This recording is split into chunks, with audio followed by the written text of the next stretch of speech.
หนึ่งเนาะต่อจากคลิปที่แล้วนี่เขตตลาดอันน่ะ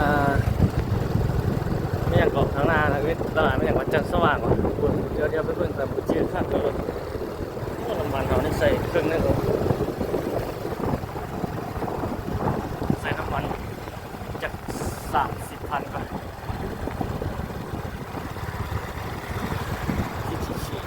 บทสากไฟฟ้าก็มีนี่ต่อคลิปที่แล้วด้วยคนได้หลายคลิปเลยใส่น้ำมันแป๊บนึงก่อนโอเคเติมใส่30,000โลดวันนี้ โลดไปทางกันไม่อยากก็ส่วนไซส์สีขาว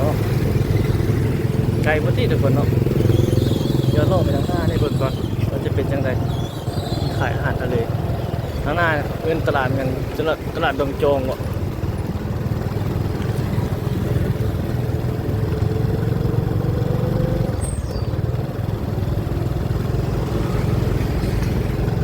โอ้ตลาดดงจอง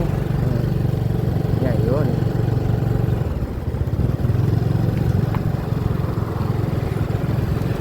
เสา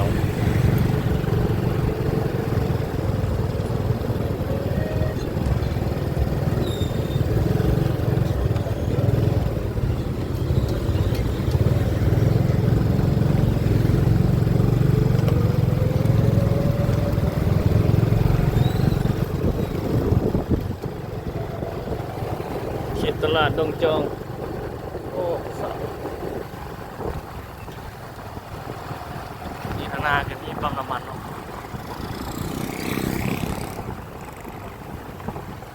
นี่ก็มี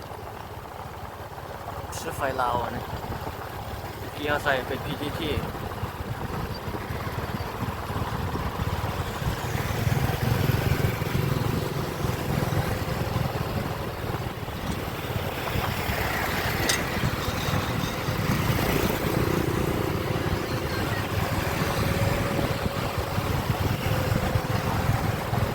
คือเสา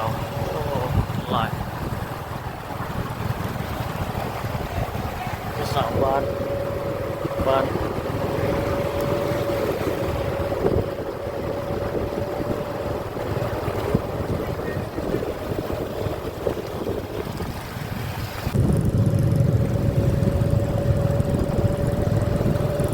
พวกนี้ทางพ่อไม่สดหรอกคุณ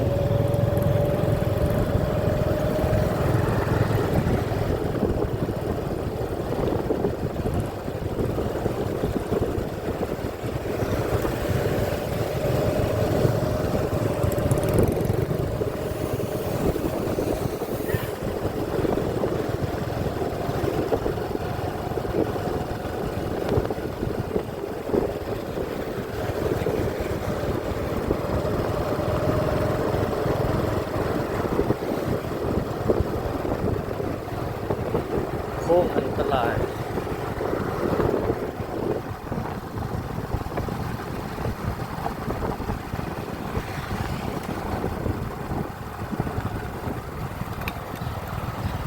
ที่นี่ก็มีโครงการ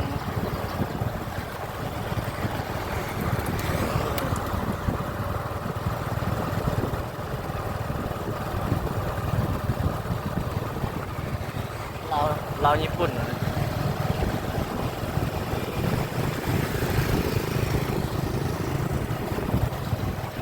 ทางดัดสร้างค่ายครบโอ้บางนัดได้หลายเลยสาวขายไปทางนั้นไปทางนี้ซอดออกรวมไซส์เสถาไปเบิ่งเราทุกคนเนาะ แมมเอาเหลืออีกชั่วโมงนึงต้องได้เป็นลบคลิปเก่าแล้วนะ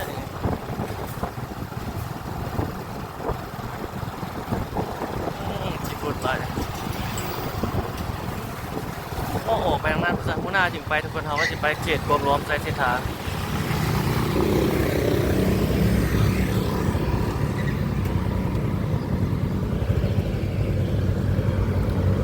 แมมมันแม่เท่าบุเรือลายแมมมันยังคลิปเก่าเขาตัดลายนะตัวมัน น่าจะไปนั่น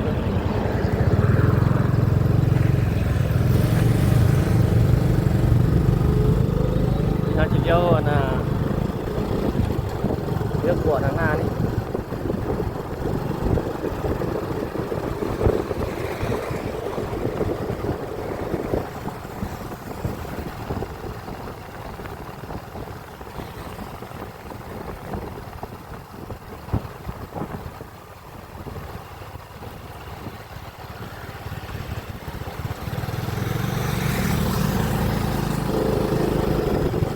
มันน่าจะล่อมาแต่ทางถนนเชียวห้อยบนเนาะเชียว50 ปีบนนะก็ล่อมานะใส่เขตพัฒนาบวกรอบใช้เศรษฐาฮะเป็นอ่านอย่างคนหลาย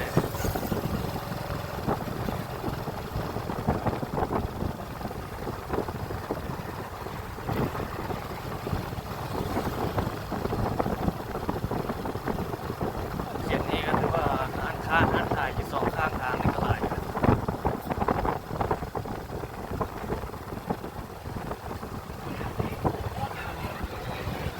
เลี้ยวซ้ายเลี้ยวซ้ายโอ้ไปทางนั้นก็ได้ทางนี้ก็ได้ตรงไปทางนี้ซะเจ้าขายเด็กลาวหอยลาวออกได้ไหม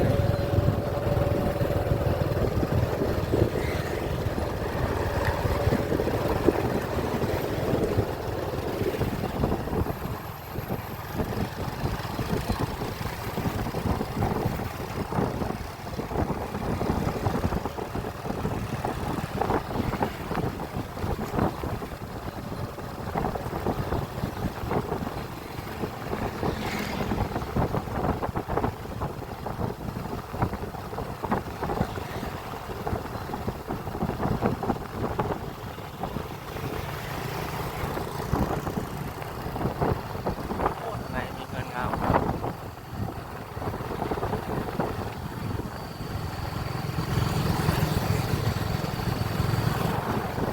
บ้านอัลมอนด์นะเนี่ย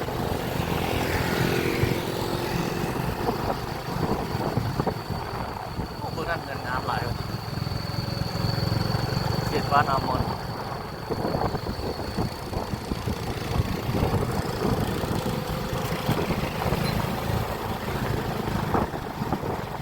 ข้างหน้าในเพิ่นบ้านโนนสว่างโนนสวรรค์เลย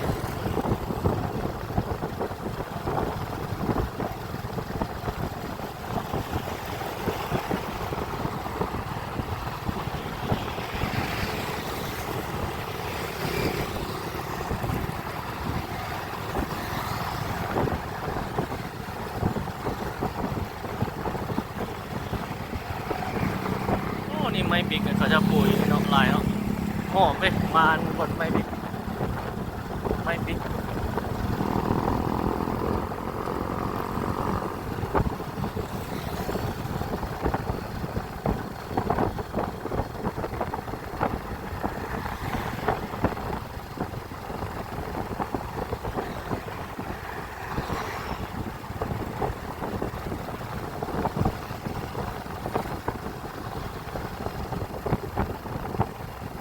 บรรยากาศเด้อทุกคนถ่ายได้ชมเลย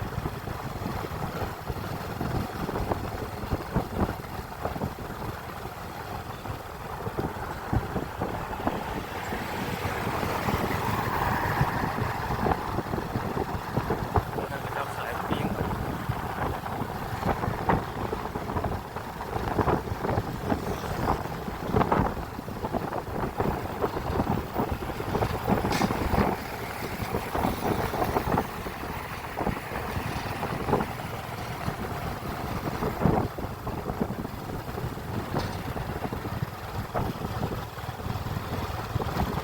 สอดออกมาเข็นนมเงี้ยงแล้วเลย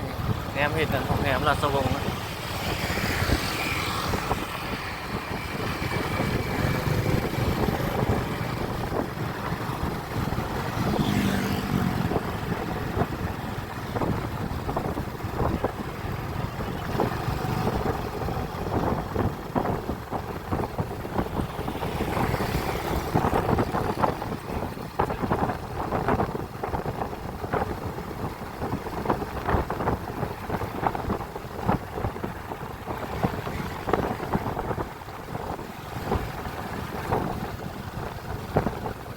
ปั๊มน้ำมันพวงไว้เงินหลังใหญ่เนาะใหญ่ๆ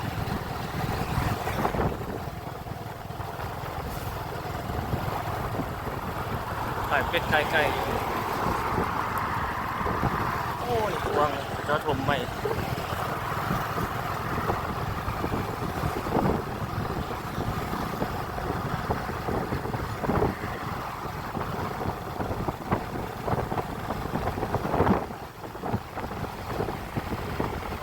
สาวน้อยงาม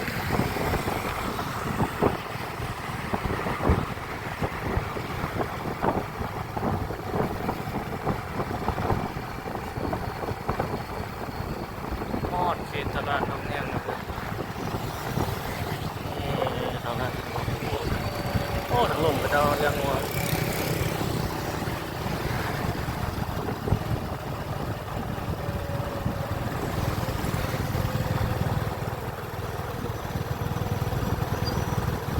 ตลาดน้องแห้ง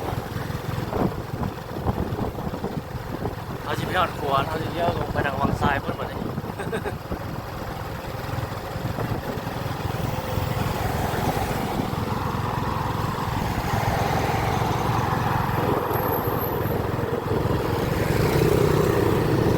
เรากลับคืนไปทางพวกนั้นเนาะนี่บัวลงเนี่ยเลยข้างหน้าเนี่ยไปเห็นแล้วนะข้างหน้าก็ไปซอดใส่หลังห้าคิดออกมาซื้ออ๋อนี่เป็นหนองน้ำคือนี่นะบรรยากาศตะกอนเขตเมืองเนี่ยไปยังเกินหลักห้าไปแดงหลักห้าข้างหน้าออกไปทาง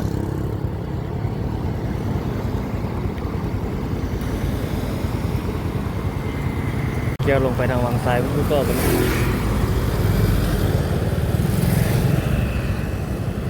รถมาหลายทางหลังเขาก็ออก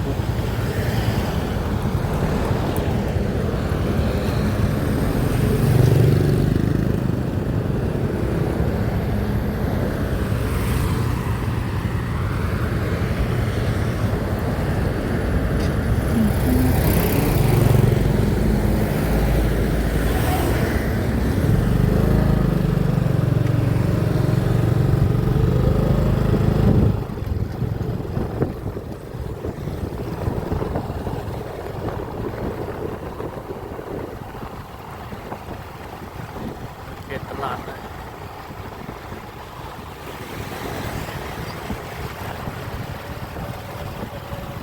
โอ้คนมาซื้อในจุดนักเก็ตนี่หลายเลยนี่เนาะทางหน้ามีห้างปิ้งนะห้างปิ้งดังในทางนาวเนี่ยว่าสำเร็จรูปบอกงานว่าปิดอยู่เดียวนี่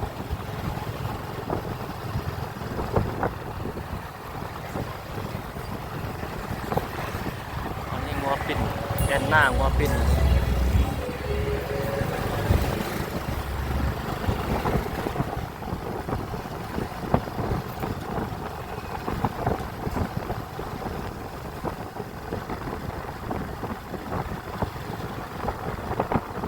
ใส่เศษขาปิด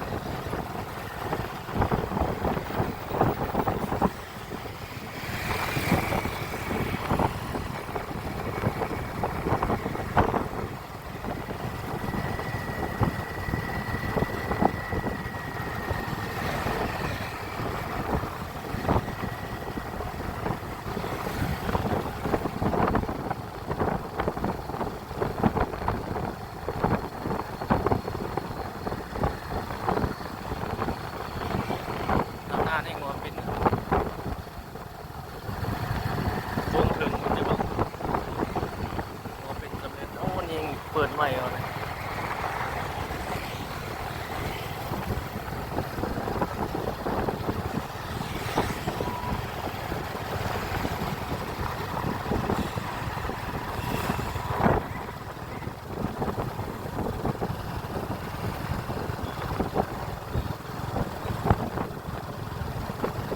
นี่งัวปิดอยู่นี่โอ้คนหลายอ่ะ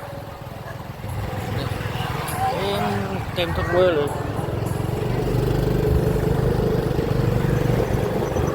โอ้แถวนี้รถจอดหลายเลยเมื่อนี้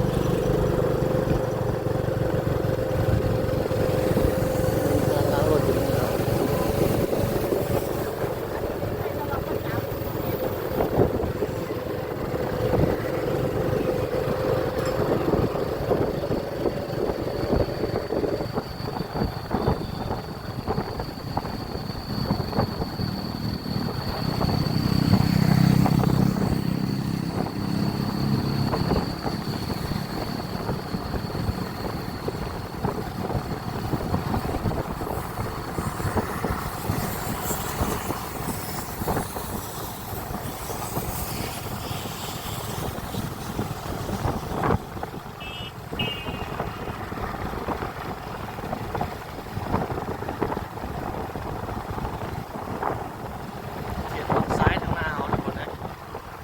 กี้เขาเราเกี่ยวไปทางหลังพอได้มาทางหน้าวันนี้เกี่ยวกับคืนมาทางหน้า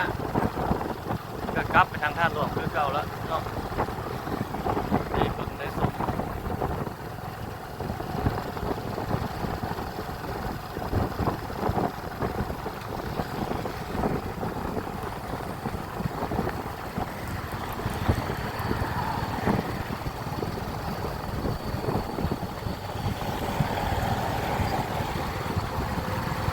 จะอัดลง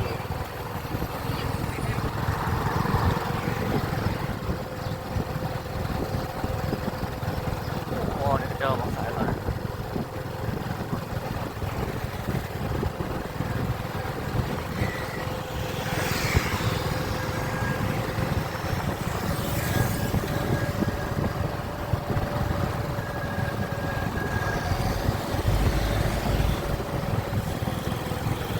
โชคทวีซูเปอร์มาร์เก็ตวงเวียนบางไทร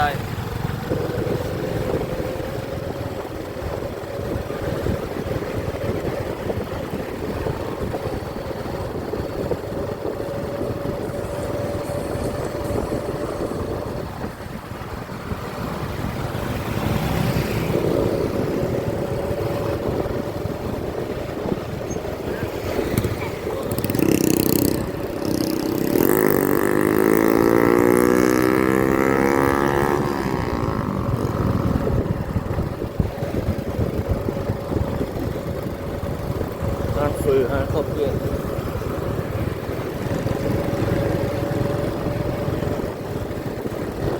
อันนี้เขตบางไทรเลยทุกคน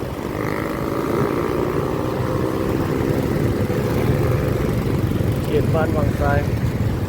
บางไทรเส้นฐานนะเขาลงเวียงจันทร์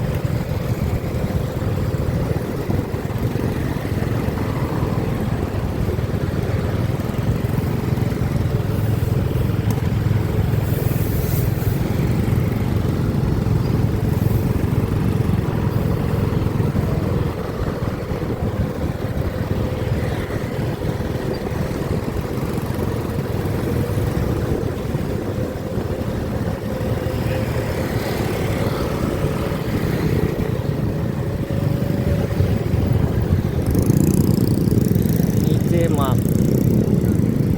กวางดีเนาะร้านที่จอดรถ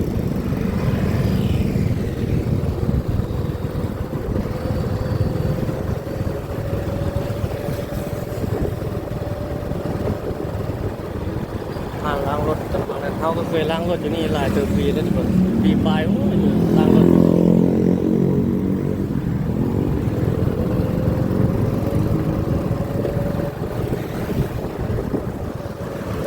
เดินไม้ตรงเราเดินอยู่ตรงนั้นสาวแฟน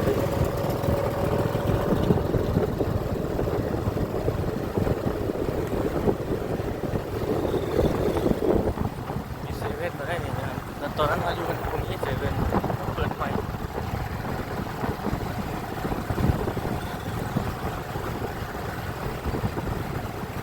โอ้ทางเมื่อกี้ลองเข้าไปก่อนเร็วเป็นอย่างนั้นเข้าไป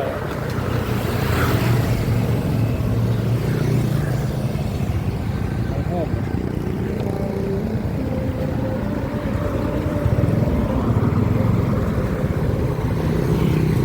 ต้นไม้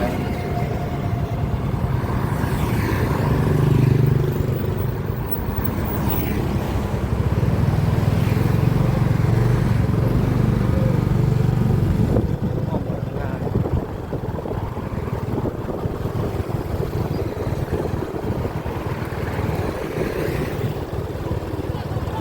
ห้อม11โอ้จะไปซอดใส่เอาแนมเข้ามาเพื่อซื้อดี โอ้โหเงินใหญ่เยอะฝั่งซ้ายห้อม11สีเขียวซอดเอาทางพวกนั้นก่อนเนาะ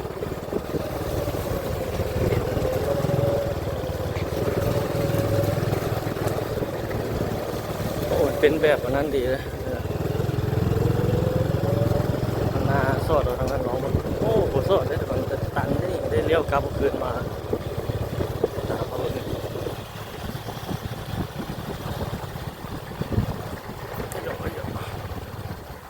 โอ้ตันเลยทุกคนเลย ตันเดี๋ยวครับแล้วมีทำแถวอยู่นี่โอ้หมองม่วง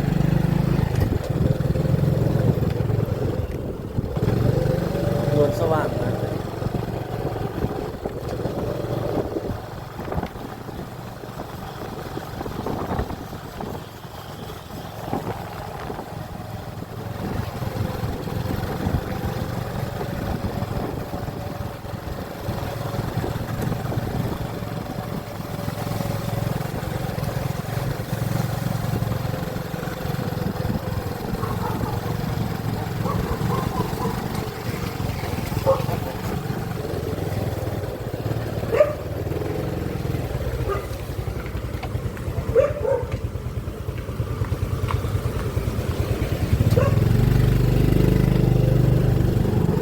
เข้าไปก็เห็นบรรยากาศ บ้านๆเนาะเออ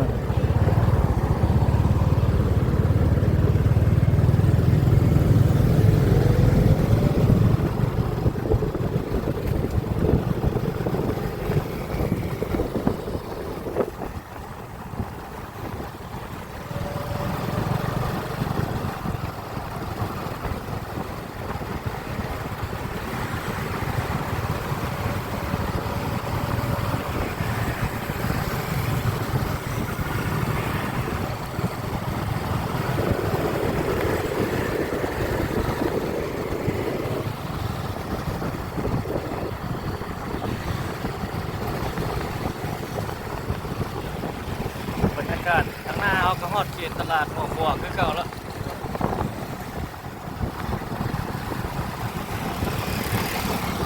แต่เมื่อกี้มันยังหุ่งๆอยู่เนี่ยเริ่มมืดแล้วนะหมดเก่าแล้วเมื่อกี้เอาเข้าเบื้องนั้นเนาะเข้าบนนี้ไปเมื่อกี้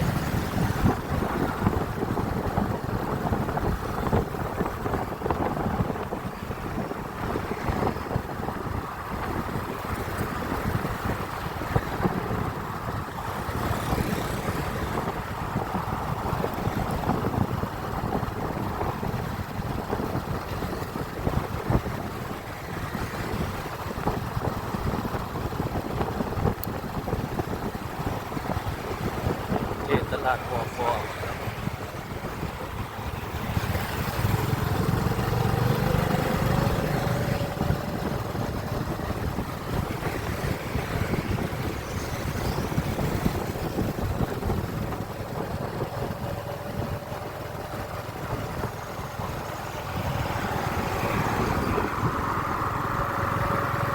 ร้านปิ้งนี่ได้ขายดีจนคนท่าเข้าไปเลยนั่งเรียนท่าเลยฟิวเลย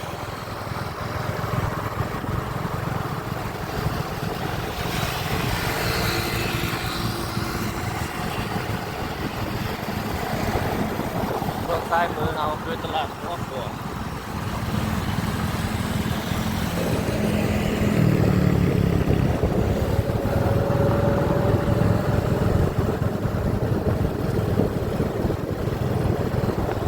นี่ยอดไปแล้วอ๋อคลิปนี้ประมาณนี้ซะทุกคนเลยโอ้ยาวสมควรเนาะได้หลายคลิปวันนี้เอาคิดประมาณ3คลิปก็เนาะแรงวันนี้นะแรงเมื่อวันที่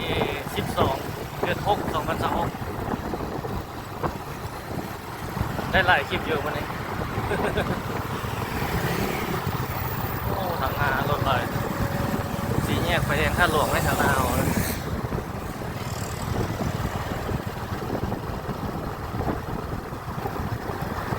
หรือว่าสิเบิ่งยาวๆต่อไปเลยซะเบิ่งไปอีกก่อนซะเราสิพาเลี้ยวไปทางคนเค็งเนาะอ๋อสีแยกไฟแดงท่าหลวงข้างหน้าแล้วเลี้ยวนะเลี้ยวซ้ายเลี้ยวขวาแล้วไปเข้าสู่ต้นแค่จอดบริหารเราไปบนเขตต้นเขตต้นไหนนั่นแล้วไม่มีเสียงรถเลยนะ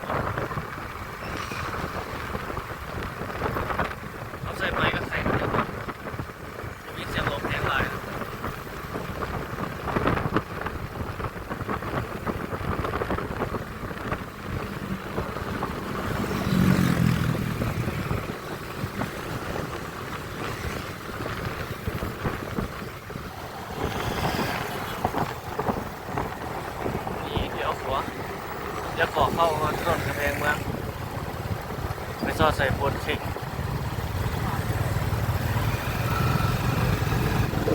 นี่สีแยกไฟแดงท่าหลวงอ่ะโอ้ผู้สาวอ่ะปึ๊บนี่ไฟดังโพดเค้กบนพะเนาโพดเค้กคอยบนพะเนา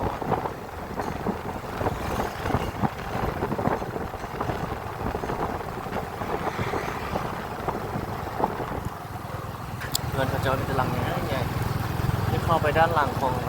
ธาตุหลวงนี่เข้าไปใน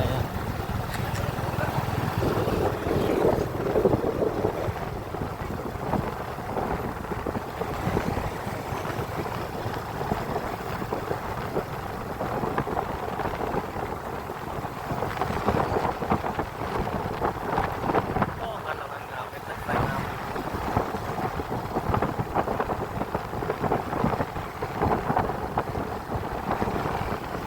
นี่เป็นถนนกำแพงเมืองนะทุกคนทางหลังเขาจะไปซอดใส่หนองไผ่หมดเลยซอดใส่ถนนท่าเรือพุ่นข้างหน้าไปซอดใส่ถนนแกสอดผมนี่ฮะ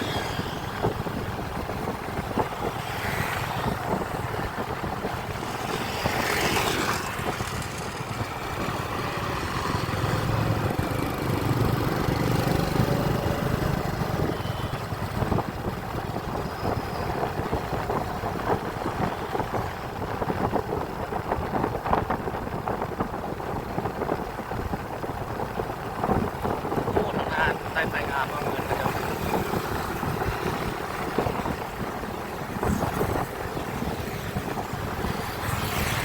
เป็นบริษัท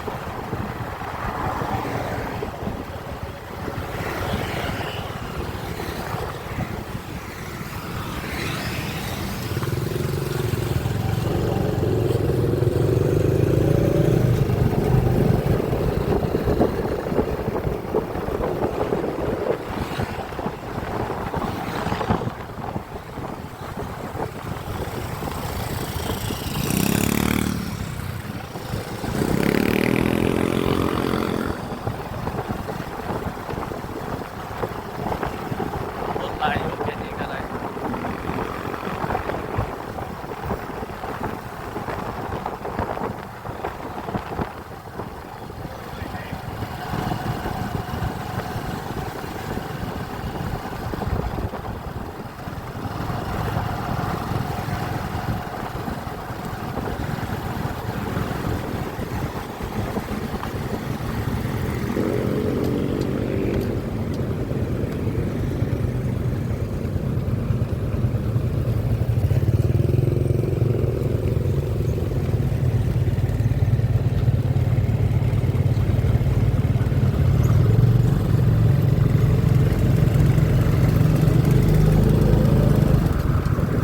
ใส่เครื่องดูดซ่วมเครื่องเพรสชั่นไปข้างหน้าเราสีเลี้ยวซ้ายเดี๋ยวขวาก็ไปทางด้านโน้นคนนี้เดี๋ยวขวา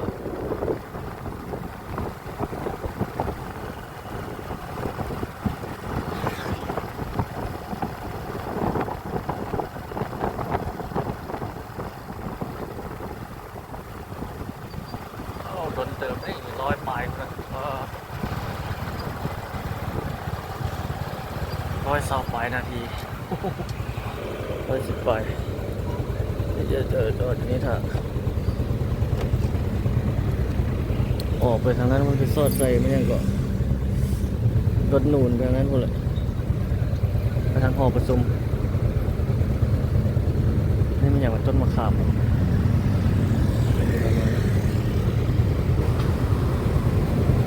90 ปลายแล้วเขาจะไปปิดคลิปอยู่ทางประตูไซเนาะ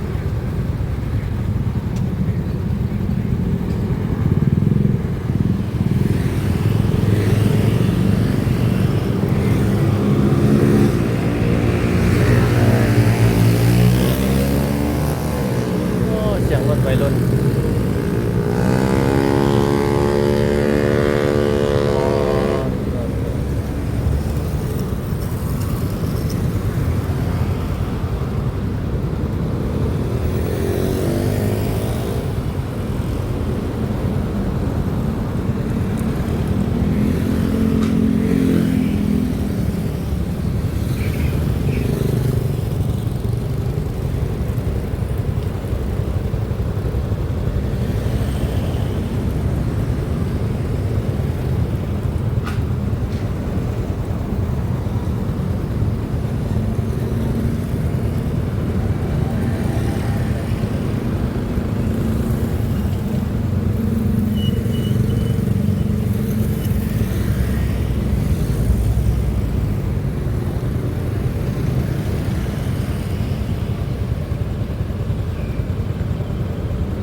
2 คัน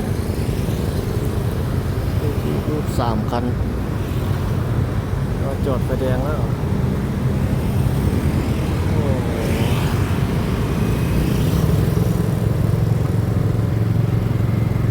ไฟคันนึงเรือคันนึง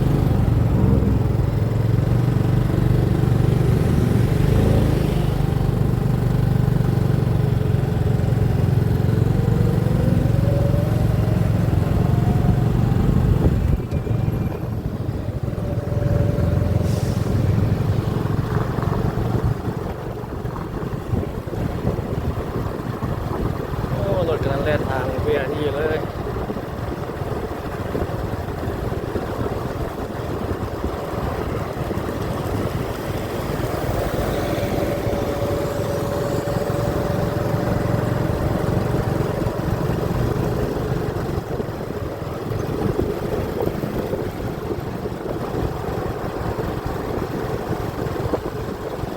ที่เป็นใส่หาวกันแล้วเนี่ยนี่ทุกคนเนี่ยเปลี่ยนผลเก่งแล้วนี่นะเป็นถนนแค่ซอยภูมิหารแล้วเนี่ยทางหน้าเอาก็วงเวียนเวียงจันทร์เสียมา10 ปี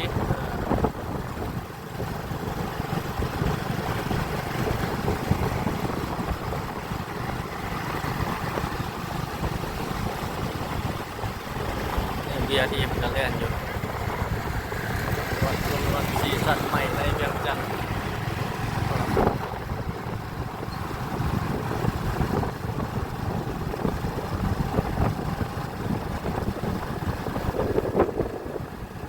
ตัวนี้มันเดินท่านหลวงออกไป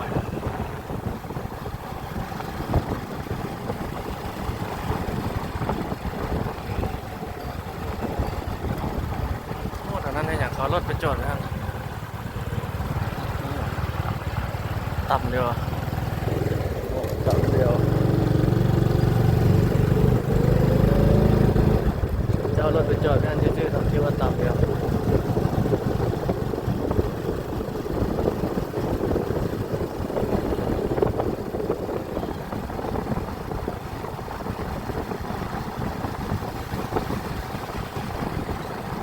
อันนี้ใจกลางเมืองแล้วทุกคนเลย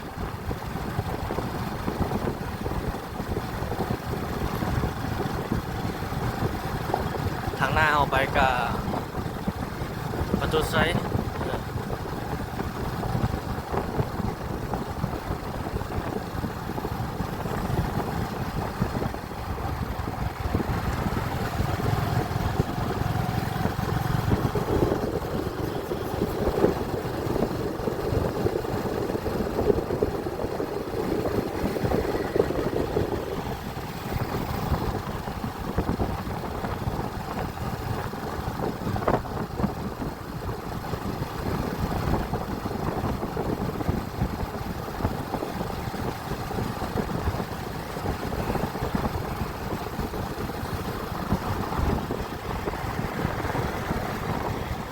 เขาพอดีไฟเขียวเขาจะไปทันอยู่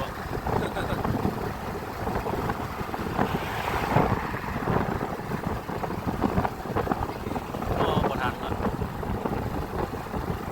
เดี๋ยวขวาเลยซะไปซื้อประตูไซด์ทางหน้าในศูนย์การค้าเขาจะเปิดไฟแล้วด้วยแล้วเป็นบางส่วนแล้วเนาะ